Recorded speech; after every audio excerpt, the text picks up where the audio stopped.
Let's see. With the editing, I usually don't let the editor watch anything until the movie's done, and then we sit down and edit each scene for the.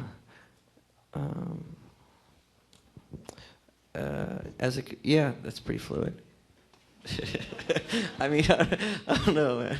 So you're obviously in the editing room for the entire Yeah. process. Yeah, always. You never let an editor Never.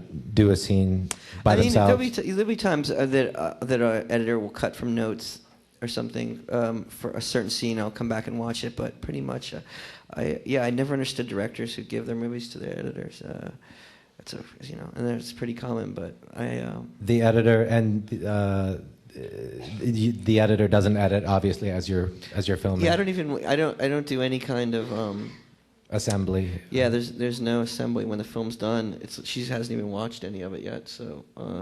Do you work with the same editor, or have you? I've worked with two.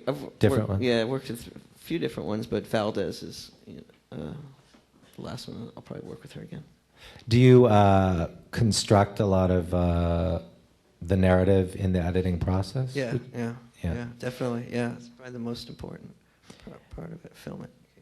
Okay. Sure. In Gamo, what was I going to say? The scene where Solomon is in the bathtub. What water is that? Is that actually dirt water or something?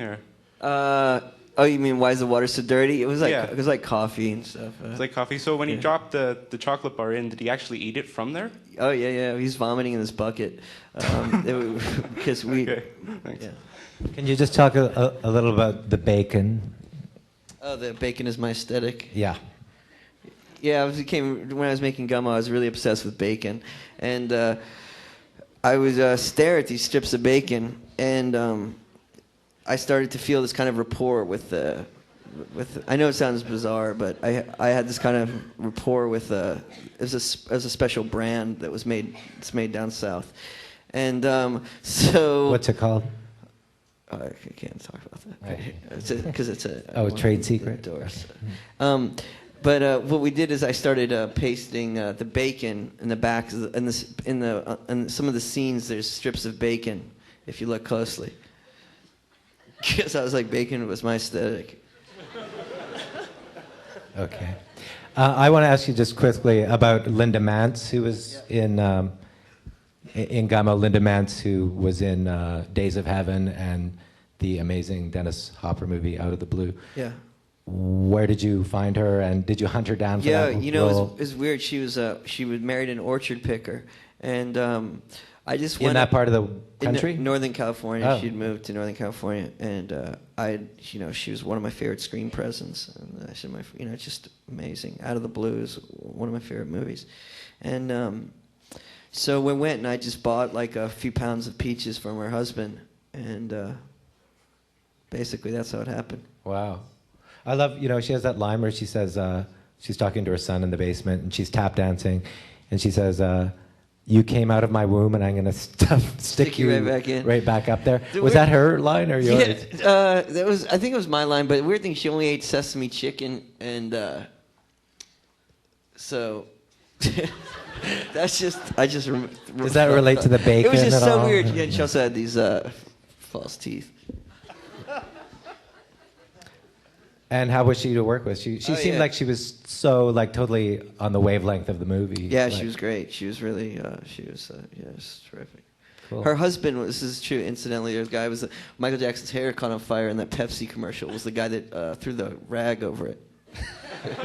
through the wet rag on his head. Interesting. Okay. Hi. You're fantastic, by the way. My question is on your aesthetics of beauty and the way you portray what other people portray as beautiful in their films. You have a very kind of painful grit to your films, which I find absolutely stunning, because I think the conventional way of expressing beauty in a lot of Hollywood films is pathetic and disgusting. I was just wondering how important that is to your filmmaking, how important it is to kind of capture this pain and grit and abnormality, I suppose.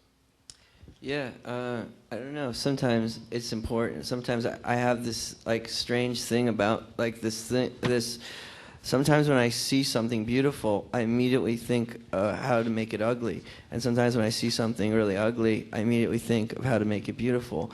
And then I like to kind of pervert the nature of certain things. And yeah, I guess that's it. Just maybe this is off topic, but I mean the whole thing with using mentally, imbalanced or mentally challenged people or schizophrenic, people with what are perceived by society in general as mental problems is something that you really use in a lot of your movies. I mean, so what is it that makes you? And you don't romanticize it, but you present it, you represent it in a way that I think is like, it has more to do with beauty than ugliness. So there's just like, it's strange. There's sometimes, because I don't really know why I do certain things. There's just certain things in the world that I want to see, and I want to see them presented in a certain way, a specific way, and so I try not to like rationalize them or even try to figure out. I'm not a big believer in introspection. I don't really care to know much about myself or why I do the things I do, or even I just don't think I'll ever know. And so for some reason, I've just always been drawn to a specific kind of person and a handicap. Okay. Hello. Yeah. Thanks for coming. It's very nice of you. Just wondering, in the movie Gummo, I noticed a lot of the characters, they had death metal t-shirts, like Poison or Dio. And I was just wondering if there's some sort of connection with the costumes and your soundtrack, because I really liked it. Let's see. I mean, growing up in Tennessee in the 80s, it was just a lot of kids look like that. But those weren't really death metal bands. Those are more just like cheesy metal. The soundtrack was mainly a lot of like black metal music, a lot of it coming from Europe. Music that I've always liked, and a lot of underground bands at the time, and it seemed like it was just music I liked, basically. A lot of those bands, so yeah. And you've incorporated a lot of that. You do art shows. Agnes B has sponsored some of your art shows. Yeah. And you use a lot of that imagery in your shows? Yeah. Because heathen, pagan stuff. Heathen and pagan? Yeah. Is that what appeals to you about it? Yeah. Would you consider yourself a pagan? Satanist. No, I'm just kidding. No, I just like that music. I like a lot of that music. Okay. Who has the mic? Huh? Oh, there's one. Okay, well, let's just take one more and then that'll be. So we're gonna. Yo, one more. Let me have. Okay, go ahead. Yo, there's a picture of you with Old Dirty Bastard. Yeah. And Vice. Can we get a little bit of background on your relationship? Old Dirty is one of my best friends. Yeah, he was a great one. And I first met him. He was having an argument with a telephone pole. I guess it was like 1992 or something like that. And I think the Old Dirty Bastard is like what makes America great. Yeah, give a clap, Old Dirty. And he was a real original. He was a real artist. And yeah, he was someone. We did a lot of crazy illicit things. And tell us one story that you did, what you did together. Well, all right. The first time I met the guy, Old Dirty, he had stolen a pair of sneakers, and